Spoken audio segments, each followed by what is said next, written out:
Welcome to the Something on Sports podcast. I'm your host, Some. I'm here today with my co-host, Ricky. Ricky, say what's up to the people. What up? What up? What up?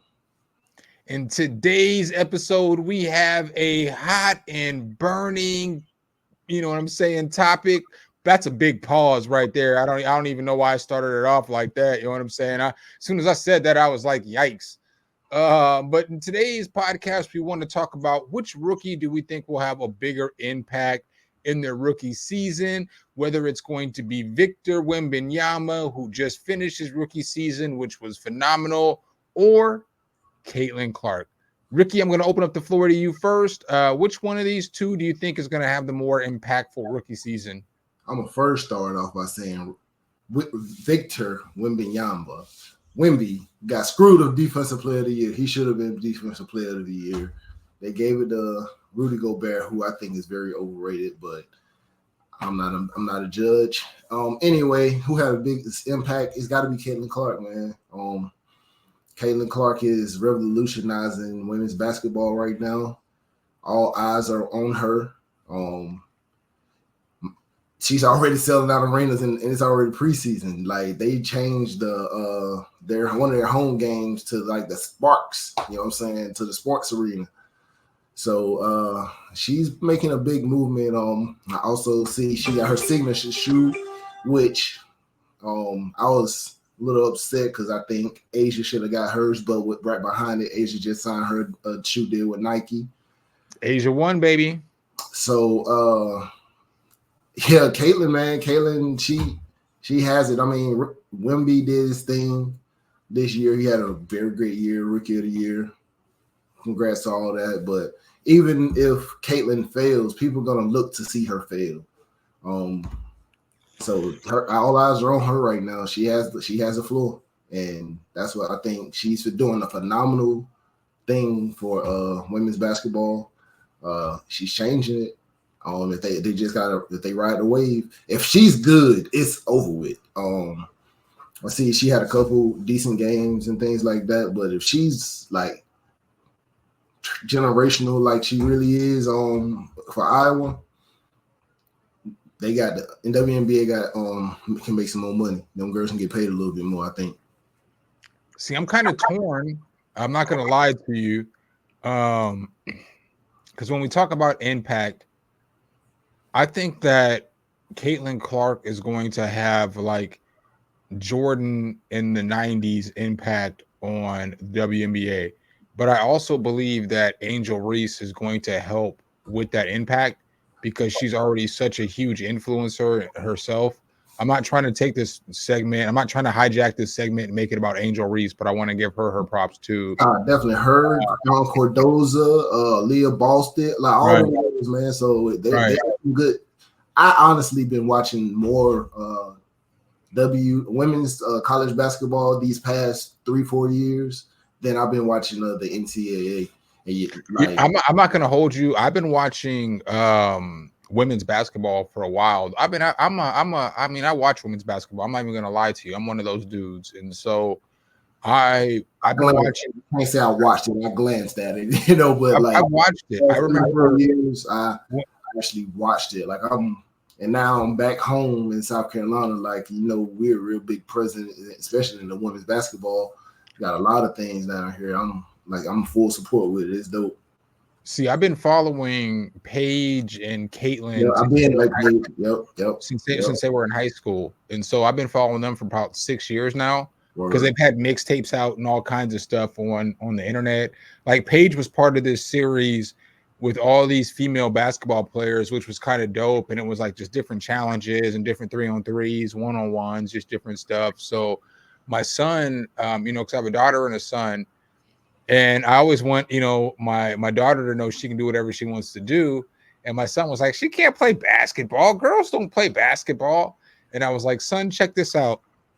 And I remember some of the first highlights I was showing him was Paige, Paige. And I know about Paige, and like I know about Paige and Caitlin. I know about Paige their rookie season. Like I was watching by then, you know what I'm saying? Her rookie season, I was watching by then. In high school, it was supposed to have been before Caitlin Caitlin Clark, and then she got hurt. Right. She got In hurt. high school, she was off because she was number one. She was number one. She was so dope. She was so Yeah. dope. She was so dope. But I guess to get back on topic of who do I think is going to have a bigger impact, it's hard for me to say because I think that Wemby is going to have a better season than I think that Caitlin Clark's going to have statistically. I agree. So I don't think that obviously I don't think Caitlin Clark can put up like 4 blocks or 3 blocks or something like that. But I don't think she's going to be able to put up like 20 points a game in the WNBA. I think she's going to probably put up like 13 to 15 points a game.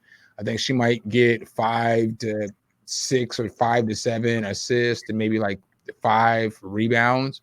So I think that's what she's probably going to get her rookie season. I do think it's going to be more difficult on her because the WNBA is unlike the NBA. The WNBA only has like 14 teams, I believe. And so there is the top tier of the top tier is in the WNBA. Just like the NBA has 450 players, the WNBA has like 260. So it's going to be harder for her to get off right away because the best women basketball players in the world are all in that league. Yeah, I mean, she's still the face of the WNBA right now. But like I said, she's bringing a lot more attention to the WNBA. Like I said, a lot of people want to see her fail. and they want to actually watch that. So she have a good season. Like it's gonna be pretty good for the WNBA. Them girls them ladies gonna get their money because they gonna start getting those deals, those advertisement deals. They gonna, like I said, she's selling out arenas already. People, who was it? It was one of those stations bought extra games or something like that, and they're gonna be showing them live, like nationally. How much women's basketball do you watch? I watch enough. Like I said, I watched a lot of college though. I watched college. I didn't watch the WNBA. Because I mean, honestly, I think that the Las Vegas Aces are going to win again this year. I think that they're probably the favorites coming out. I know, yeah, because like I said, Asia is just a dominant force out there right now. Well, yeah, then they got Jackie Young and they got Kelsey Plum. Kelsey Plum, she's blocking everything that come down there. Well, Kelsey ain't blocking nothing. She a guard. What's the one that came out this year? That Camila Cardoza? Are you talking about the girl who went to Indiana? No. What's that? Indiana, Chicago. What's that? No, I know Cardoza. That's one from South Carolina. Yeah, I know Cardoza. It's a big white girl. Oh yeah, you're talking about the girl from Stanford. Yeah, no, yeah. She blonde. Yeah. I know who you're talking about. I can't remember her name. She was the second pick in the draft. I know exactly what you're talking about. Yeah, her. That's because I was like, she dope too. Yeah, but she needs to refine her offensive game, like her post game. Let me see. I don't know why I'm at a loss. I can't remember her name. WNBA draft picks by rounds. Oh yeah, Cameron Brink. That's her. Yeah. She went to Stanford. Her. Yeah, she dope too. Yeah, but she needs to work on her offensive game. But I think the Sparks are going to be nice this year. I like Lexi Brown, probably though not because of her basketball game. I like Lexi Brown as a personality though. She cool. Yo, don't judge me, y'all. Judge me in the chat if y'all want to. I rock with Lexi. You know what I'm saying? But I'd be watching the Gills Arenas and all that. And I mean, I don't think the Sparks going to be a great basketball team this year. They've got some work to do. They got Rickea Jackson, and Cameron Brink. If they both come out balling this year, they could turn it around pretty quick. But I think it's going to be Angel Reese and Cardoza against Caitlin Clark coming soon. You think? Well, that combination is nasty. If Cardoza and Angel Reese stay healthy, That's like a new age Twin Towers. So that's like Tim Duncan and David Robinson, or throwback to Ralph Sampson and Akeem Olajuwon, you know what I'm saying, or something like that. Or even, I mean, I get that Larry Johnson wasn't a center, but Larry Johnson and Alonzo Mourning, you know, just a combination of a good two good bigs together that can take up space. This dude's super popular. Y'all see his shit is popping, pod is popping. He forgot. He forgot he had to put it on silence before we started, I guess. I did. I won't knock him for that. So, I mean, I guess, what do you think that Caitlin is going to average her rookie season? Give me some numbers. I'm gonna say I'm gonna give you a range, 15 to 20. 15 to 20? Okay. I think she's gonna have some really good games, and I think that she's gonna, like, because they're gunning for her. Like, they're not gonna just let her come in and just take over. Instead of celebrating her as I think they should, they're gonna gun for her. Like, they're gonna say, "Look, this ain't what you think it is." Right. So you already hear Diana Taurasi talking. So yeah, who do you? So now let's shift this a little bit, since we're in this category and we're talking about women's basketball. Who do you think is the women's GOAT? I only can name two people when that comes to mind: Cheryl Miller and Maya Moore. I can't determine which two I will, and I have to give it to Maya because she was dominant. College, professional, like, I don't think she just went and started doing her gift, her other gift, giving back to people and things like that. So she had an amazing career while she played. I'm torn between Diana Taurasi, Maya Moore. She got that longevity. Well, shit, dog. But if you look at her overseas record too, yeah, I know, but she's been there forever. She's been playing ball forever. Dog, she got like 7 EuroLeague championships, and that's in like we don't look at EuroLeague for women the way we should, because all those girls are going over there and playing. So she's still playing against all the same girls. So like, yeah, okay, you know, you got 3 WNBA championships, but all the same girls are going overseas and playing, and now you got 7 championships over there too. That says a lot, you know. And she's got a whole bunch of EuroLeague MVPs. Her whole body of work, you know, she's got 5 gold medals. You know, she's got her body of work. But then you look at like a Maya Moore, and that's a lot of people's you know, their GOAT, you know, you know what I'm saying, coming up. But I also look at I always look at Candace Parker. You can't throw. And my last one I would say is Lisa Leslie. So that would probably be my Mount Rushmore, I guess. More so. I'll take, instead of Lisa Leslie, I will put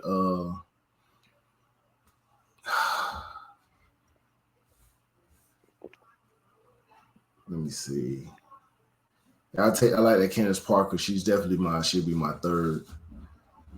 But Lisa Leslie, Cheryl Swoops, those two, them two come in mind. So I guess we stay with Lisa Leslie. But yeah, those are the greatest I can think of off the top of my head. Damn, you not putting Diana Taurasi on your Mount Rushmore is wild to me, bro. I'll take it back. You're right. I'll take that back. I forgot about that. Yeah. I mean, on your Mount Rushmore, I get maybe not being your GOAT. But not on your Mount Rushmore. Oh, yeah. Diana Taurasi. Yeah, she be number 4. Those 4. Yeah, she Cheryl Miller was a dog. She just was way before her time. Her, Cynthia Cooper, Cheryl Swoops, that team was nasty. Don Bailey and all them. Yeah. I'm back. That was back in the day. You trying to take it back, man. I mean, you asked me, so I mean, if we go to greatest of all time, you're gonna say Michael Jordan. He was playing he came in 84, so. Oh, I can't wait till we get into this GOAT conversation so I can eat you up. It ain't gonna be today. We're gonna save that for some future time. Bro, Don't do Ricky that. already knows he don't You want to lose that score every no. time, bro. What's that? You lose that every time. Oh, you? I know. You be holding the L's, dog. All right. All right, y'all. Well, that's what we got for y'all in this little quick episode. We just wanted to talk a little, you know what I'm saying, shortly about who did we think was going to, have more of an impact this season. I guess I don't even know if we gave them our answer. I don't think you answered. You Oh, didn't. I think that. answered. Well, I did kind of answer. I said I think that Wemby's going to have a better impact when it comes to numbers, but I think that Caitlin's going to have a better impact. I think Caitlin's going to have more of an impact when it comes to the actual effect on the league because they're going to sell more tickets.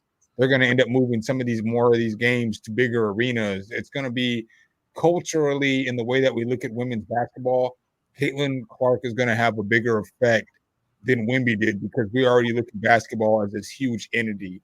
So I think Wemby got like 2 more years. He'll be playing for a championship because they already talking about making some trades over there to get him. I heard a Trae Young trade over there. that's what me and Perm. You see, nobody's gonna see this episode. But we got into it in the last episode. Not into it like nothing personal, but like we got into a heated debate on who we thought the next point guard for San Antonio should be, and he was like Chris Paul. And I was like, nah, nigga, fuck that shit. It should be Trae Young because Trae Young's like 25 years old. Wemby and Trae Young can play together for years. And this nigga's like, oh, well, Trae Young might not want to give the ball to him in clutch time or whatever. Nigga, they'll figure that shit the fuck out. It's Popovich's job to coach those niggas. People forget Trae Young led the NCAA in points and assists at college. And then almost did it in the NBA. And he averages like 26 and 10 for his career. So the nigga, he'll pass the ball. Think about Atlanta doesn't have anybody on the team who's as good as him. I mean, they have DeJounte Murray. DeJounte Murray, he's just a pure scorer. He's just a small scorer. But I don't feel like guard, but I don't feel like he's as good as Trae Young. So it's like now you're referring to a player better than Trae Young, but Trae Young got a better package. I don't think so. I think Trae Young scores more easier. I ain't saying it's not about a lot. I can honestly say that, but I can if I was to give that like the scoring ability, I give it to DeJounte over Trae Young. But Trae Young is a better basketball player because he scored and he can affect the game in other ways. Like he got vision. He's a horrible defender, but small. He don't even try. But yeah, I think I feel like if he went to San Antonio, he could play a good Tony Parker role, but better. And then I feel like now you're gonna run, Wemby at your Tim Duncan role, and you guys can run the same offense that you've been running. And I just feel like that shit would be perfect. I feel like there's no better destination for Trae Young to go to than San Antonio. It'd be crazy. It'd be super crazy because Wemby coming. Better next 2-3 years, you better get yours now because he's coming. Right. So you think that Wemby in 3 years, you think he's going to run the league? You think that it's over? Because I feel like it's coming, bro. If he gets some players behind him, bro, look what he did his rookie year, bro. He don't even know the game yet. I feel like Boston is going to be. I know you're shaking your head.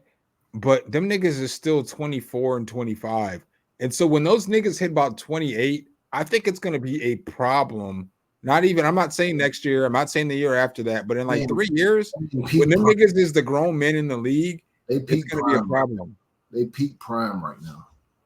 They're just hitting their prime. You normally hit your prime when you're 25, 26. Them niggas all just came into the league when they were 19. I don't think they're not going to win this year. No, I don't think they're going to win for another 2-3 years. But I think in that 3 years, the time span, you're saying that Wemby's going to take over the league. No, then you got to think about it. That's when Anthony Edwards getting older too. He's 20. Oh yeah. That's going to be a problem.